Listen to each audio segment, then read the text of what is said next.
Hybrid কমাও, রাজনীতি বাঁচাও। উত্তরবঙ্গের এই শীতে যদি আপনি গোসল করেন তখন আপনার মুখ দিয়ে অটোমেটিক সত্য কথা নীতিকথা বের হয়ে যাবে। ঠিক আজকে আমি গোসল করেছি, তাই আমার মুখ দিয়ে কিছু নীতিকথা এবং সত্য কথা বের হয়ে যাবে। আচ্ছা, আপনাকে যদি প্রশ্ন করি, আওয়ামী লীগ নিষিদ্ধে বাধাকার, ছাত্রলীগ নিষিদ্ধে বাধাকার, ৭২-এর সংবিধান ছুঁড়ে ফেলার বিরুদ্ধে কারা, চুপ্পুকে সরাইতে গেলে বাধাকার? ভাই, এক বাক্যে আপনি বলবেন আমাদের প্রিয় সুশীলতার সুশীল বৃন্দের বিএনপি। বিএনপির রাজনীতিতে সংস্কার আনা জরুরি হয়ে গেছে। তারেক রহমানের বর্তমান যে জনপ্রিয়তা, এই জনপ্রিয়তাকে ধ্বংস করার জন্য ভারতপ্রেমিক কিছু সুশীল বিএনপি খুব সুন্দরভাবে কাজ করে যাচ্ছেন। ভারতীয় রয়ের খপ্পরে পড়ে গেছে এই হাইব্রিড সুশীল বিএনপিরা।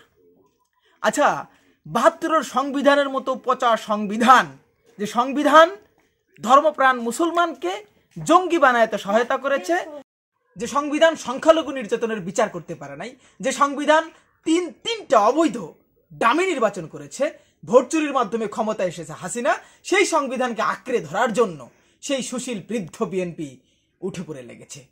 বিএনপির সুশীল এই কিছু মানুষের জন্য, এই সুশীলতার জন্য বিএনপির অনেক ত্যাগী নেতা কারাবরণ করেছে, নির্যাতিত হয়েছে, গুম খুনের শিকার হয়েছে। যদি ভারতপ্রেমী এই বিএনপিদের আপনাদের বিএনপি থেকে সরাতে না পারেন, তাহলে বিএনপির অবস্থা শোচনীয় হওয়ার সম্ভাবনা আছে বলে আমি মনে করি। আরেকটি বিষয় আমি উত্থাপন করতে যাই। সাবেক ছাত্রদল নেতা কে যেন বলেছে, যেখানে নাগরিক কমিটিকে দেখবেন সেখানে গণধোলাই দিবেন। ভাই, বৈষম্য বিরোধী আর নাগরিক কমিটি ছাত্র জনতার সাথে লাগতে আসলে আমরাও দেখিয়ে দেব।